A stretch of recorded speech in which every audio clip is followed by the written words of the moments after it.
Estamos começando o nosso programa Encontro com Divaldo, pela tvc.com. Iremos fazer hoje uma abordagem de muita relevância. Já estão esquentando os tamborins e escutamos já a cuíca chorando no velho morro. Era pelo menos assim que se falava no carnaval anteriormente. Agora não. Pelo menos aqui na cidade do Salvador, onde nós residimos, nos festivais de verão, se falam a respeito das músicas modernas. E a respeito do grande desfile nos dias dedicados a Momo, já estamos ouvindo os alto-falantes dos trios elétricos, que nos arrebentam os tímpanos e que nos fazem ser levados a situações paroxísticas. Isto é o carnaval. Mas o carnaval tem uma longa história. O homem primitivo, à medida que foi encontrando a sua realidade e brotaram os primeiros sentimentos, procurou exaltar a divindade através dos rituais. E era exatamente nos rituais que ele procurou encontrar os meios de homenagear a divindade, utilizando-se dos instrumentos surdos para o batuque, o atabaque, o tambor, mais tarde os tubos que podiam reproduzir os sons e levá-los à distância. Esse homem primitivo começou o seu culto de homenagem à divindade e logo depois os vários rituais que foram tomando corpo e identificação. O ritual para a chuva, o ritual para a saúde, o ritual para a prosperidade e assim por diante. Quando aconteceram as chamadas civilizações, principalmente a civilização romana, os grandes espetáculos de prazer ultrapassaram aquelas mensagens ingênuas e intempestivas do homem primitivo. Do circo saíram os indivíduos para as bacanais, as saturnais, que eram espetáculos de gozo, de prazer, de sensualidade, nos quais o indivíduo descia às faixas do primarismo para viver as sensações grotescas da carne. Nas chamadas saturnais, também denominadas as festas dos escravos, esses tinham direito a alguns dias de liberdade para poder fruir do gozo, para entregar-se às bebidas estimulantes e ao sexo desvairado. Mas com o advento do cristianismo, as saturnais cederam lugar às celebrações do nascimento de Jesus, as bacanais foram substituídas e mais tarde vão renascer no Carnaval de Veneza, que era inevitavelmente um espetáculo de beleza, de luxo, em que as pessoas mascaravam-se para poderem permitir-se algumas licenças morais, aliás, muito dos hábitos vigentes. Mas dali o carnaval, que era ingênuo e que se caracterizava ainda pela oportunidade de descarregar os conflitos e de viver essas sensações denominadas aquelas que levam ao êxtase, essas festividades foram adotadas pela cultura francesa, principalmente na Côte d'Azur, na Riviera, e logo, naturalmente, elas se tornaram muito mais caracterizadas pelo luxo, pelo álcool, pelo sexo, enquanto os nossos irmãos em África mantinham os seus costumes tribais e transferidos pela escravidão para diversos países novos, as Américas, o Brasil, o Haiti, os Estados Unidos da América do Norte, Cuba e etc., trouxeram seus hábitos, os seus instrumentos que provocavam êxtase, que levavam ao transe natural, pelo ritmo, graças a esse ritmo que produzia um estado mântrico, que foi logo incorporado ao que os portugueses denominavam como entrudo. E durante o carnaval, as pessoas desvelam-se. É o momento da grande catarse. Tiram a aparência, o ego, a persona, a máscara e entregam-se ao deboche, quase genericamente. As exceções são mínimas. Então, se nós pudermos acompanhar um desfile de quase 2 milhões de indivíduos, atritando os corpos em promiscuidade, sob os sons ensurdecedores dos carros alegóricos, veremos que estamos voltando a um estágio mais primitivo do que o homem primitivo. Nenhuma censura de nossa parte, apenas uma análise. Então o carnaval é o resultado de uma frase latina que, traduzido ao português, diz carne nada vale. Então, retirando-se a primeira sílaba de cada palavra, cunhou-se carnaval. Então, como a carne não vale nada, vamos dar vazão aos nossos instintos, vamos entregar-nos ao prazer exorbitante, vamos fruir até a alucinação completa. O sentido desse prazer fugidio, que logo passa, deixando uma terrível frustração. Muitas vezes observo no semblante dos indivíduos que viveram a intensidade do carnaval aquela amargura, porque gostariam que o carnaval não terminasse nunca, apesar da exaustão dos sentidos, apesar das imensas frustrações e da sensação de vazio existencial que vem após a entrega total ao jogo das paixões, o desejo de que voltem logo essas satisfações imediatas e intensas. E como não é possível viver-se num permanente carnaval, os alcoólicos, a drogadição, são utilizados como recursos propiciadores dos estados alterados de consciência. E em breve, esses estados alterados de consciência tornam-se estados de consciência alterada, tombando nas patologias depressivas, nas patologias mentais, portanto, psicopatologias, nas patologias orgânicas, nos problemas do aparelho respiratório, do aparelho digestivo, com as consequências do surgimento das enfermidades degenerativas, à semelhança da AIDS e outras de natureza sexual transmissíveis, que são consequência daquelas horas das bacanais. No entanto, compreendemos que o carnaval é até uma necessidade de natureza sociológica, porque ele enseja que o indivíduo ponha para fora muitos conflitos, que ele se desarme, que libere muitas dores internas e que experimente o prazer. É um direito que a criatura tem, mas não o direito de exorbitar e chegar às raias da alucinação, com as extravagâncias, com os atentados ao pudor e com os crimes contra a propriedade e contra o indivíduo, porque a onda de homicídios é muito grande, e de suicídios também. Porque quando o indivíduo se dá conta, cai em si dos atos que praticou, dos afetos que parece ter conquistado e eram apenas ilusão, não tendo resistências morais, fogem pela porta estreita do suicídio, dando um grande salto no abismo da perda de consciência. Então estamos nos dias de carnaval e vale a pena que façamos algumas reflexões. Não é o carnaval em si que é pernicioso, é a oportunidade que ele abre às pessoas atormentadas de desvelarem-se. Porque a festa em si mesma é uma proposta de espairecimento, de diversão, de prazer, de quase ginástica, saltar, gritar, comover-se, comunicar-se. Mas as tendências negativas, irrefreáveis, empurram o indivíduo para essas sensações perniciosas e profundas. Faremos a nossa pausa e logo retornamos.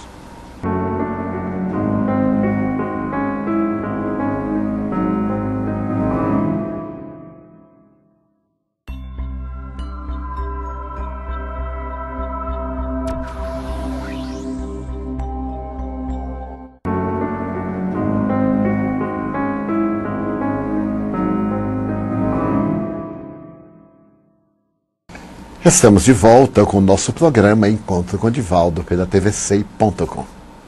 Referimos-nos no bloco anterior ao Carnaval e trouxemos, nesta oportunidade, a obra ditada pelo Espírito Manuel Filomeno de Miranda a respeito do Carnaval. O livro se chama Nas Fronteiras da Loucura e é um estudo muito cuidadoso a respeito das ocorrências durante os dias do Carnaval. As entidades venerandas presididas pelo espírito Adolfo Bezerra de Menezes, em uma cidade muito famosa do nosso país, acorrem àquele lugar, à cidade, para poder socorrer os espíritos desvairados que se entregam ao transbordar das paixões. O livro faz uma análise cuidadosa dos riscos espirituais a que aqueles que participam da festa da loucura permitem-se entregar. E narra pequenas histórias, algumas delas comovedoras. Dentre as muitas que me comoveram, eu recordo-me de uma jovem que morava no subúrbio e tinha por hábito salutar visitar enfermos. Visitava sempre uma senhora necessitada. E nada obstante fosse a terça-feira de carnaval, ela pegou o trem e veio normalmente à cidade para poder realizar a sua tarefa de amor e de caridade. Era espiritista, trabalhava pelo bem. E estava tranquila, depois de visitar a senhora, ela retorna. E estando nas ruas movimentadas, ela não se dá conta do perigo que estava perto do seu coração. Porque um grupo de jovens embriagados estavam no automóvel e passando por aquela rua escura veio a moça, que estava sem nenhuma proteção e logo pretende fazer o que na época chamava uma curra, estuprá-la. Cercam-na e começam a perturbá-la. Ela agora sente-se apavorada, lembra-se da mãezinha, lembra-se do notável espírito Bezerra de Menezes e começa a orar. Não tinha nenhuma defesa. A noite havia caído, a rua era penumbrosa, passavam poucas pessoas e estando ali à mercê daqueles indivíduos profundamente perturbados, também guiados por espíritos perversos, não sabia como fazer. Então, as suas preces foram para o núcleo de orações, montado numa das praças principais da cidade, onde o carnaval é também de grande realce. E o seu apelo chega ao conhecimento do espírito Dr. Bezerra de Menezes. Ele vai pessoalmente atendê-la e observa a situação muito grave. Que fazer? Ele sai dali e se acerca de um veículo policial que rondava próximo.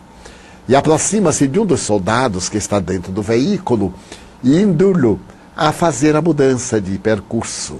Inspira-o. E ele pede ao colega para que mude a trajetória. Vamos entrar por aquela rua. O colega diz, mas por que? Não tem nada ali, um lugar abandonado. Ele diz, por isso mesmo, vamos passar por lá. E o colega atendendo, sob a inspiração superior, os faróis incidem sobre aquele grupo que cerca a jovem, já no momento de ação, quase para o desastre. E, naturalmente, a polícia salva e aprisiona os jovens depravados. Ela, então, não resolve apresentar queixa. Desejava voltar para casa. Queria ter paz, voltar ao seio da família. O venerando apóstolo da caridade está acompanhando-a e inspira os soldados para que a levem até a central do Brasil, ou a próxima estação da cidade em que ela está, e ela volta para casa, enquanto os depravados são levados para o cárcere. Nós vemos então aí um perigo do carnaval, e vemos a misericórdia divina que não cessa de ajudar. Também há uma outra cena profundamente comovedora, demonstrando que o mundo espiritual não fica indiferente às nossas necessidades. Tratava-se de um casal de trabalhadores espíritas e médiuns, e que resolvem ir ao baile. Era a época dos bailes à fantasia, dos desfiles de fantasia, dos concursos. E então eles vão. E ali, naquele ambiente tóxico, a médium, a esposa, sente-se asfixiada. E depois de ser assaltada por entidades perversas, ela se vê constrangida a abandonar o lugar em um estado deplorável de emoção. Então, os nossos guias espirituais que zelam por nós trabalham ininterruptamente para que o bom senso tome conta de nós. Porque ao invés da alucinação, da entrega à corrupção moral, da depravação, não procuramos divertir-nos de maneira edificante, aproveitar a oportunidade geral da festa, sorrirmos, bailarmos, se for o caso, dançarmos, saltarmos, como queiramos, preservando os nossos valores éticos e morais, preservando a nossa sanidade. Não é o fato de estarem as pessoas em um transtorno coletivo que nos libera para participarmos da mesma alucinação. Então, vale a pena que nos dias de carnaval procuremos aproveitar dessas horas que nos são permitidas para o repouso e para o refazimento, para orar. sem nenhuma mística, para ler, para assistir bons filmes que nós podemos adquirir nas locadoras, para poder reflexionar em torno dos valores da vida, simplesmente para espairecer, conviver, visitar amigos, visitar doentes. O nosso corpo é tão frágil. Um simples corte pode produzir uma hemorragia que nos leva à existência. Mas o organismo, que é auto-reparador, atira imediatamente uma contribuição de fibrina e faz um coágulo tampão e salva-nos a vida, com exceção dos hemofílicos. Então, se nós meditarmos na fugacidade da carne, ao invés de a lançarmos no sorvedouro das paixões, preservarmos-la para termos uma longa vida, ganharíamos muito em paz, em harmonia. Necessitamos tanto de um pouco de paz. Eu e você, todos nós, parar um pouco para perguntar o significado da vida, a razão pela qual nos encontramos no corpo, que fazer da nossa saúde, que é um patrimônio, é um talento que o Senhor nos oferece e que pedirá contas no momento azado. O talento da saúde, do discernimento, da alegria de viver, constitui-nos valioso empréstimo divino de que deveremos dar conta na primeira oportunidade. Então, se você gosta do carnaval, vá ao carnaval, mas não se corrompa no carnaval. Se você tem necessidade de espairecer, é claro que deve brincar, mas não se permita ser um instrumento de perversão, de agressão aos outros. Não permita que os seus instintos agressivos predominem sobre a sua razão e a sua consciência. Porque não é o carnaval, repitamos, o responsável pela nossa degradação. É o nosso desequilíbrio que se utiliza do carnaval para dar largas às paixões que predominam em nossa natureza animal, em detrimento da nossa natureza espiritual. Conforme responderam os benfeitores Allan Kardec na questão 742, quando ele faz a interrogação a respeito da guerra. Predominância da natureza animal sobre a natureza espiritual do ser e desbordar das paixões. Portanto, o carnaval está aí. A vida não é um jogo de prazer, não é uma viagem ao país da fantasia. Toda fantasia de luz, toda utopia, inclusive a que foi sonhada por Schopenhauer, o filósofo alemão pessimista, não passa de uma cortina de névoa que o sol da realidade dilui com o seu calor e a bênção da sua claridade. Fazemos uma nova pausa para continuarmos logo mais.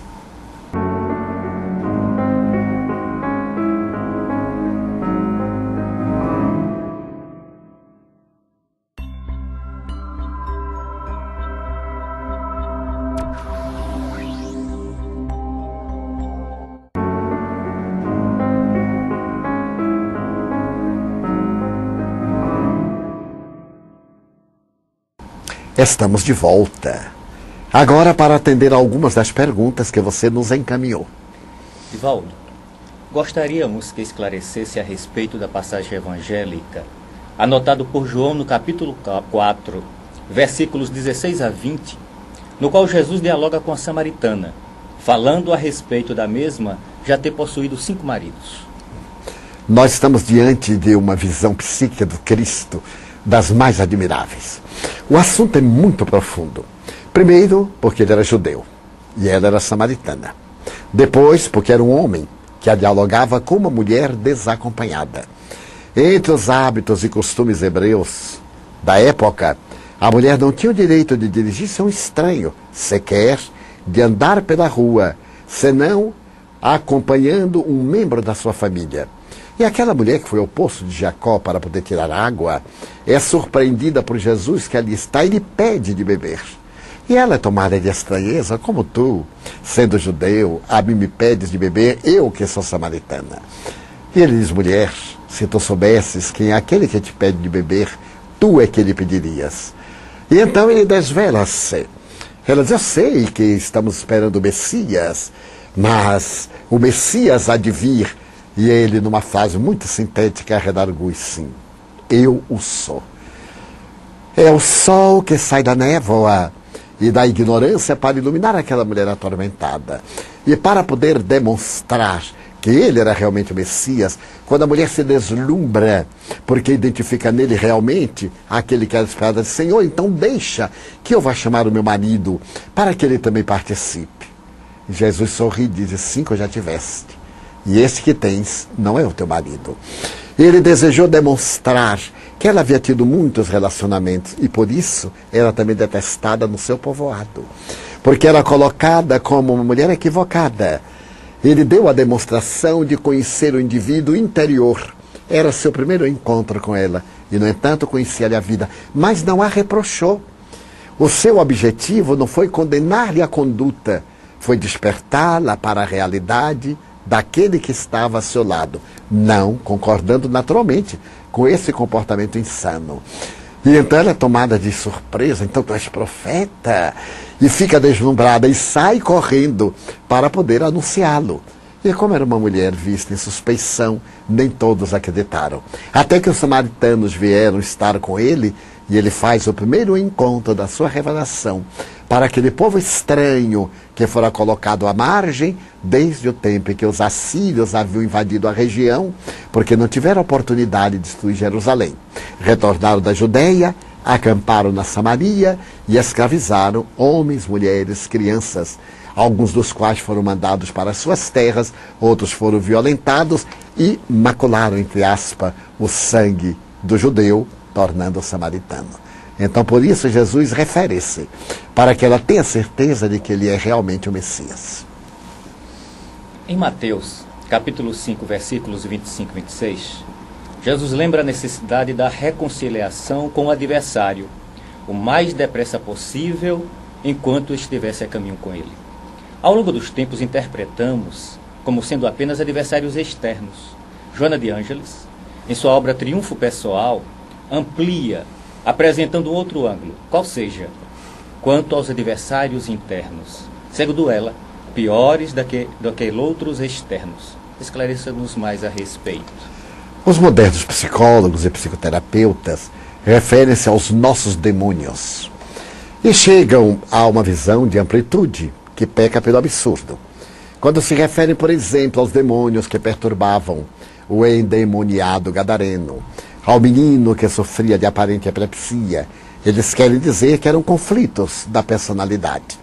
Não corresponde exatamente, porque aos demônios externos, aqueles espíritos agônicos, os daimoniones, que foram traduzidos mais tarde como diabos pelas versões latinas do Evangelho, mas há o que Joana de Ângeles também chama, concordando com esses estudiosos, os demônios internos, os nossos conflitos. A culpa é um demônio terrível, o ressentimento, a mágoa. Pode haver nada pior do que a mágoa, ressentimento, que geram verdadeiras feridas interiores. Depois, a severidade que temos para conosco mesmo. Muitas vezes nos reconciliamos com alguém externo. Nunca mais o veremos. Nós estaremos enfrentando diariamente. No entanto, esses inimigos interiores que nos castigam, que nos molestam, que nos infelicitam, o ódio, o ciúme, a avareza, o ego, eles estão sempre perturbando-nos e é necessário reconciliarmos-nos com eles. Encaixemos-nos no arquétipo sombra. E enquanto o nosso ego não compreende essa sombra, não compreende essa inferioridade, enquanto o self não se resolva por abrir-se para albergar todos esses contingentes negativos e diluí-los, haverá sempre um conflito.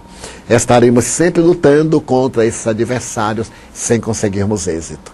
Então a visão de Joana de Ângeles no Triunfo Pessoal é de que nós teremos que nos reconciliar com essas heranças macabras de outras reencarnações que se nos apresentam como demônios internos, conflitivos e perturbadores.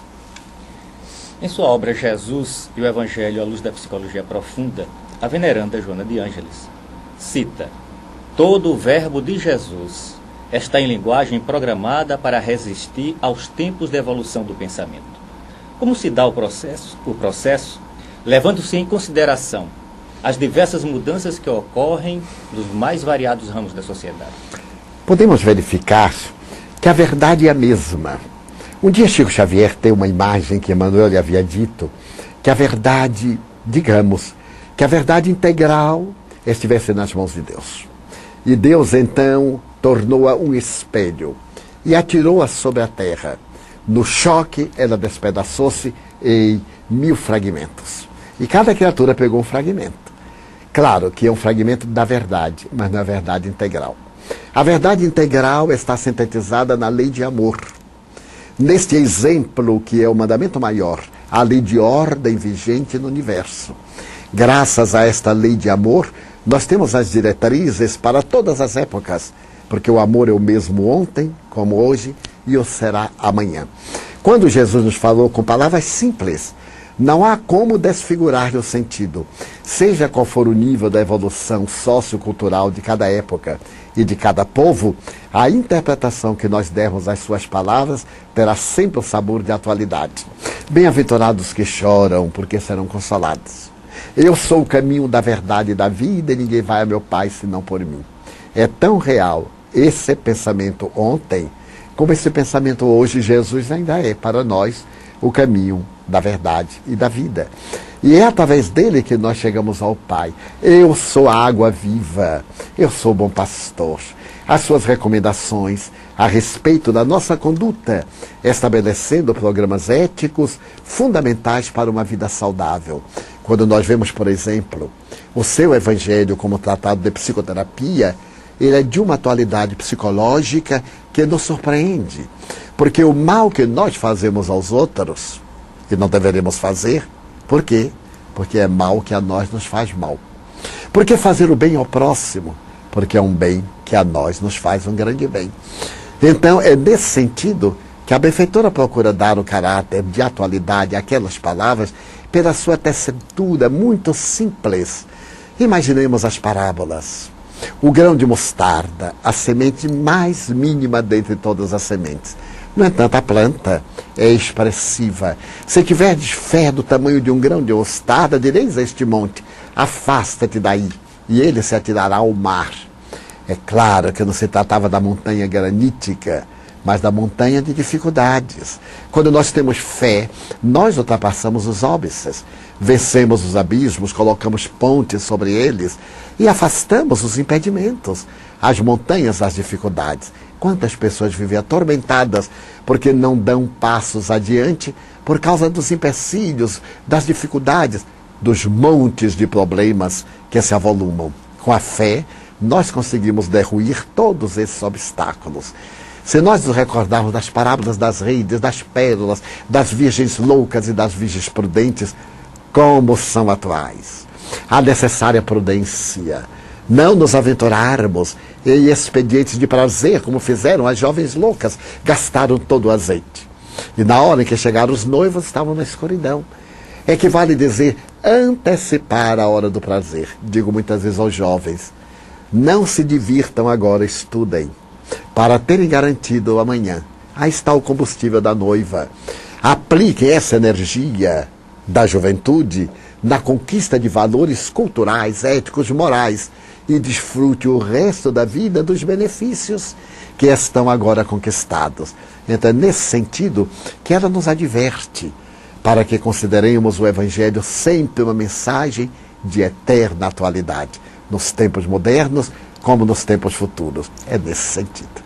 Mas agora vamos fazer uma pausa para logo voltarmos. Estamos de volta para encerrar a nossa atividade desse dia. Logo nos encontraremos em um próximo programa, neste mesmo dia, neste mesmo horário, pela tvsei.com.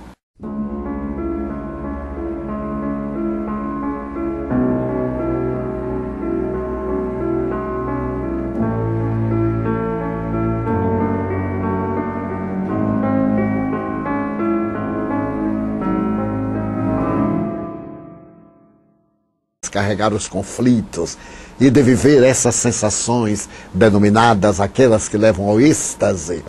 E essas festividades foram adotadas pela cultura francesa, principalmente na Côte d'Azur, na Riviera.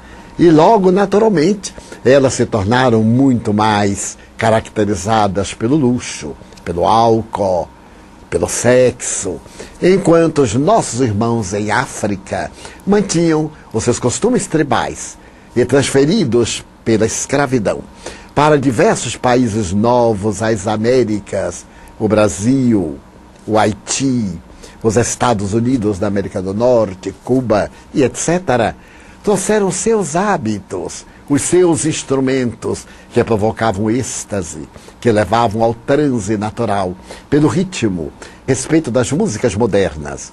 E a respeito do grande desfile nos dias dedicados a Momo, já estamos ouvindo os alto-falantes dos trios elétricos, que nos arrebentam os tímpanos e que nos fazem ser levados a situações paroxísticas. Isto é o carnaval. Mas o carnaval tem uma longa história.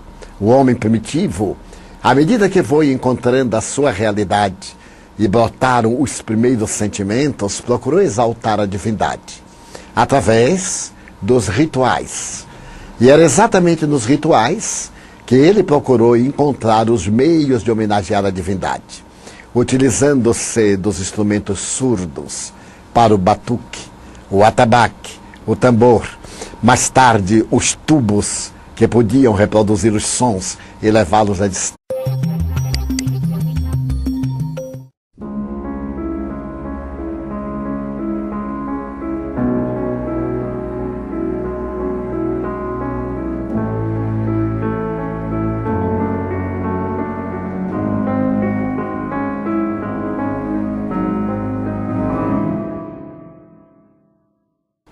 Estamos começando o nosso programa Encontro com Divaldo, pela tvc.com. Iremos fazer hoje uma abordagem de muita relevância. Já estão esquentando os tamborins e escutamos já a cuíca chorando no velho morro. Era pelo menos assim que se falava no carnaval anteriormente. Agora não. Pelo menos aqui na cidade do Salvador, onde nós residimos, nos festivais de verão, se falam as casas da carne. Nas chamadas saturnais, também denominadas as festas dos escravos, esses tinham direito a alguns dias de liberdade para poder fruir do gozo, para entregar-se às bebidas estimulantes e ao sexo desvairado. Mas com o advento do cristianismo, as saturnais cederam lugar às celebrações do nascimento de Jesus, as bacanais foram substituídas e mais tarde vão renascer no Carnaval de Veneza, que era inevitavelmente um espetáculo de beleza, de luxo, em que as pessoas mascaravam-se para poderem permitir-se algumas licenças morais, aliás, muito dos hábitos vigentes. Mas dali o carnaval que era ingênuo e que se caracterizava ainda pela oportunidade de distância, esse homem primitivo começou o seu culto de homenagem à divindade e logo depois os vários rituais que foram tomando corpo e identificação. O ritual para a chuva, o ritual para a saúde, o ritual para a prosperidade e assim por diante. Quando aconteceram as chamadas civilizações, principalmente a civilização romana, os grandes espetáculos de prazer ultrapassaram aquelas mensagens ingênuas e intempestivas do homem primitivo.